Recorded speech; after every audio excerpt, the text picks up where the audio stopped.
Digital Assam 2.0 চেনেলটোৰ এটা নতুন ভিডিঅ'লৈ আপোনালোক সকলোকে পুনৰবাৰ স্বাগতম জনাইছোঁ। অৰুণোদয় আঁচনিত নতুনকৈ নাম অন্তৰ্ভুক্ত কৰিবৰ কাৰণে যদি আপোনালোকে ৰিসেন্টলি অৰুণোদয় আঁচনিত আবেদন কৰিছিলে বা অৰুণোদয় আঁচনি যি ভেৰিফিকেশ্যন প্ৰক্ৰিয়া হৈছিলে ডিসেম্বৰ মাহত সেই ভেৰিফিকেশ্যন প্ৰক্ৰিয়াটো যদি আপুনি গৈ ডকুমেণ্টছ ভেৰিফিকেশ্যন কৰিছিলে তাৰ ক্ষেত্ৰত যিসকল যোগ্য হিতাধিকাৰী হয় তেওঁলোকৰ এতিয়া লিষ্টসমূহ আহিবলৈ আৰম্ভ হৈ গ'ল। গতিকে আপোনালোকে পঞ্চায়তত গৈ আপোনাৰ নামটো আহিছে নে নাই আপুনি চেক কৰিব পাৰে। খুবমতে আপোনালোকৰ পঞ্চায়তত এতিয়া নাহিবও পাৰে কাৰণ পৰ্যায়ক্ৰমে তেওঁলোকে লিষ্টসমূহ পঠিয়াই আছে। গতিকে আপোনালোকৰ যদি লিষ্টত নাম আহিছে আপুনি যদি যোগ্য হিতাধিকাৰী হিচাপে বিবেচিত হৈছে,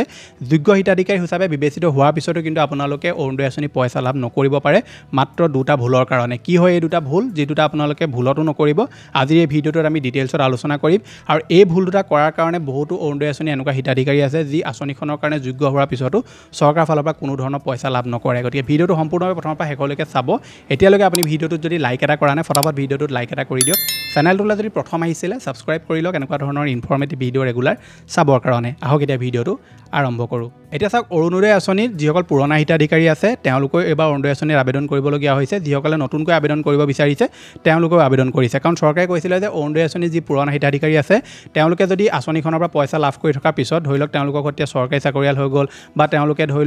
ধৰি লওক এতিয়া যিটো আৰ্থিক অৱস্থা সেইটো যদি উন্নত হ'ল তেনেকুৱা ক্ষেত্ৰত সেইসকল লোকৰ লিষ্টৰ পৰা নাম কাটি দিয়া হ'ব। গতিকে আপুনি সেইকাৰণে অৰুণোদয় আঁচনিত আকৌ আবেদন কৰিব লাগিব আৰু ভেৰিফিকেশ্যনো কৰিব লাগিব। গতিকে আপুনি যদি এজন পুৰণা হিতাধিকাৰী হয় আৰু যিসমূহ ভেৰিফিকেশ্যন প্ৰক্ৰিয়া হৈছিলে তাত যদি আপোনালোকে ভেৰিফিকেশ্যন নকৰিলে বা নতুনকৈ যদি আপুনি অৰুণোদয় আঁচনিৰ আবেদন নাই কৰা তেনেকুৱা ক্ষেত্ৰত কিন্তু আহিবলগীয়া সময়ত আপুনি অৰুণোদয় আঁচনিৰ পইচা লাভ নকৰিব। মানে যেতিয়াৰ পৰা নতুনকৈ অৰুণোদয় আঁচনিৰ হিতাধিকাৰীসকলক পইচা দিয়া আৰম্ভ হ'ব তেতিয়াৰ পৰাই পুৰণা যিসকল হিতাধিকাৰীয়ে নতুনকৈ আবেদন নকৰিলে বা ভেৰিফিকেশ্যন নকৰিলে তেওঁলোকে আৰু অৰুণোদয় আঁচনি পইচা পোৱা বন্ধ হৈ যাব। কিন্তু অৰুণোদয় আঁচনিত যিসকল লোকে নতুনকৈ আবেদন কৰিছে তেওঁলোকেও এটা ভুলৰ কাৰণে অৰুণোদয় আঁচনি পইচা লাভ নকৰিব পাৰে আৰু সেইটো হৈছে তেওঁলোকৰ বেংক একাউণ্টটো। এতিয়া চাওক, চৰকাৰে যিমানবিলাক আঁচনিৰ পইচা দিয়ে লাগিলে অৰুণোদয় আঁচনি হওক PM কিষাণ হওক এই সকলোবিলাক পইচা চৰকাৰে আজিকালি DBT মাধ্যমেৰে দিয়ে। আগৰ যুগৰ নিচিনা নহয় যে আপোনালোকক বেলেগৰ দ্বাৰা পইচা দিব বা আপোনালোকে বেলেগৰ পৰা পইচা আনিব লাগিব তেনেকুৱা কথা নাই। এতিয়া আপোনালোকক ডাইৰেক্টলি আপোনাৰ আধাৰ লিংক হৈ থকা বেংক একাউণ্টত আপোনালোকৰ পইচা তেওঁলোকে দি দিয়ে। কিন্তু বহুতো হিতাধিকাৰী এনেকুৱা থাকে যি সকলোবিলাক তেওঁলোকে নথি পত্ৰ ঠিকমতে দিয়ে, তেওঁলোক আঁচনিখনৰ কাৰণে যোগ্য হয়, কিন্তু তাৰ পাছতো তেওঁলোকে অৰুণোদয় আঁচনি পইচা লাভ নকৰে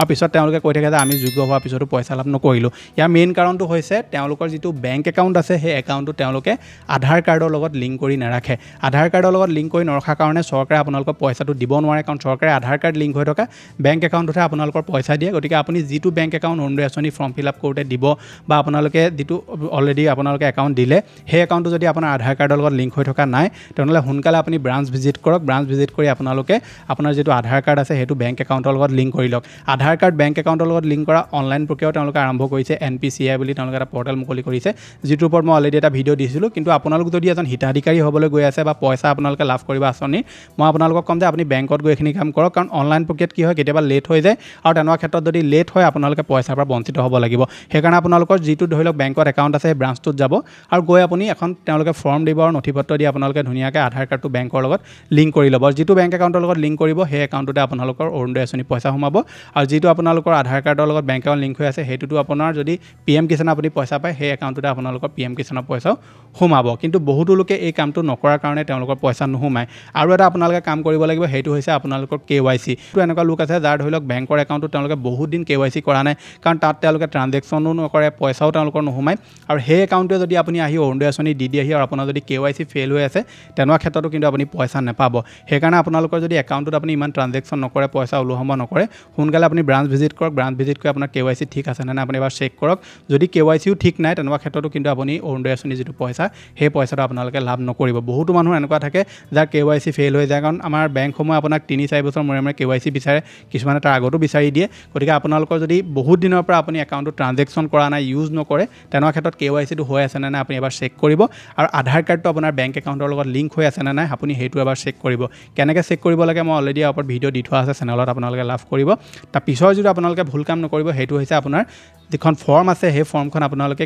ভুলতো আপুনি ভুলকৈ ফিল নকৰিব। যদি আপুনি তাত দিয়া ডেটাবিলাক মেটচ নহয়, ধৰি লওক আধাৰ কাৰ্ডৰ বোলে আপোনালোকে নম্বৰটো ভুলকৈ দি দিলে, বেংক একাউণ্টৰ নম্বৰ ভুলকৈ দি দিলে নাম বোলে ভুলকৈ দি দিলে তেনেকুৱা ক্ষেত্ৰত কিন্তু আপোনালোকে সেই আঁচনিখনৰ পৰা বঞ্চিত হ'ব লাগিব কাৰণ যেতিয়া তেওঁলোকে অনলাইনত ডেটাসমূহ ধৰি লওক ইনপুট কৰিব তেতিয়া কি হ'ব আপোনাৰ ধৰি লওক আধাৰ কাৰ্ডটো বোলে মিছমেচ দেখুৱাইছে নাম বোলে মিছমেচ দেখুৱাইছে তেনেকুৱা ক্ষেত্ৰত কিন্তু আপুনি আঁচনিখনৰ কোনো পইচা লাভ নকৰিব আৰু আপোনাৰ ফৰ্মখনে ৰিজেক্ট হৈ যাব সেইকাৰণে ফৰ্মখন ফিল কৰোঁতে শুদ্ধকৈ ফিল কৰিব যদি নাজানে আপুনি কোনোবা জনা শুনা ব্যক্তিৰ সহায় ল'ব আৰু তেওঁলোকৰ দ্বাৰা আপুনি এই আঁচনিখনৰ যিখন ফৰ্ম আছে সেই ফৰ্মখন আপোনালোকে ফিল কৰিব যদি আপোনালোকে ভুলবশতঃ কিবা উল্টা চিধা ফিল কৰি দিয়ে তেনেকুৱা ক্ষেত্ৰত প্ৰব্লেম হ'ব এটা কথা বহুতে সুধি থাকে যে আমি হোৱাইটনাৰ ইউজ কৰিলে কিবা প্ৰব্লেম হ'ব নেকি ফৰ্মত একো প্ৰব্লেম নহয় কিন্তু ফৰ্মখন আপোনালোকে লেতেৰা নকৰিব কিবা যদি ভুল হৈছে আপোনাৰ আপুনি ধুনীয়াকৈ হোৱাইটনাৰ ইউজ কৰিব কিন্তু বেছিও আপোনালোকে নকৰিব যে গোটেই ফৰ্মখনতে আপুনি হোৱাইটনাৰ ইউজ কৰিবলগীয়া হ'ল তেনেকুৱা যাতে নহয় ক'ৰবাত কিবা অকণমান ভুল হ'লে হোৱাইটনাৰ ইউজ কৰিব লেতেৰা নকৰিব ধুনীয়াকৈ আপোনালোকে বস্তুখিনি ক্লিয়াৰকৈ লিখিব যাতে তেওঁলোকে সেই ডেটাখিনি যেতিয়া লওঁতে যাতে কোনো ধৰণৰ তেওঁলোকে প্ৰব্লেম ফেচ কৰিবলগীয়া নহয় গতিকে এইখিনি কাম যদি আপোনালোকে ঠিকমতে কৰি দিয়ে অৰুণোদয় আঁচনি পইচা পাত কোনো ধৰণৰ আপোনাৰ অসুবিধা নহ'ব যদি আপোনালোকৰ লিষ্টত নাম আহিছে এতিয়া আৰু এটা প্ৰব্লেম দেখিবলৈ পোৱা গৈছে বহুতো জেগাত অৰুণোদয় আঁচনিৰ নামত বহুতো এনেকুৱা মানুহ ওলাইছে যি অৰুণোদয় আঁচনি পইচা লৈ মানে অৰুণোদয় আঁচনিৰ নামত পইচা লৈ মেলি নাম অন্তৰ্ভুক্ত কৰি দিম বুলি কৈছে পইচা নিদিলে অৰুণোদয় আঁচনিৰ ধৰি লওক নাম কাটি দিম বুলি ক'লে এনেকুৱা ধৰণৰ বহুতবিলাক খেলি মেলি আমি বাতৰি দেখিবলৈ পাই আছোঁ গতিকে আপোনাৰ অঞ্চলৰ যদি এনেকুৱা কিবা প্ৰব্লেম হৈছে তেনেকুৱা ক্ষেত্ৰত আপুনি আমাৰ হোৱাটছআপৰ চেনেলটো জইন কৰি লওক লিংক ডেছক্ৰিপশ্যনত মই দি থৈছোঁ তাতে মই চৰকাৰৰ যিকেইটা নতুন চৰকাৰে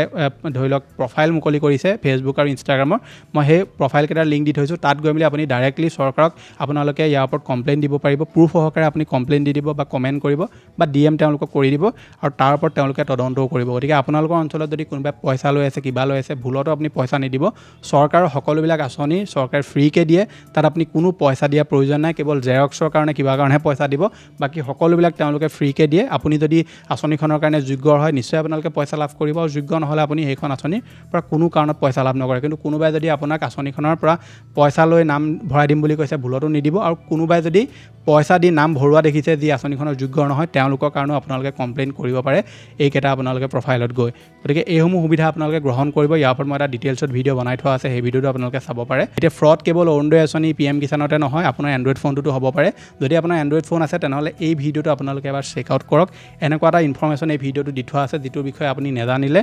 মহা বিপদতো পৰিব পাৰে মই লগ পাম এটা নতুন ভিডিঅ'ত আজিলৈ ধন্যবাদ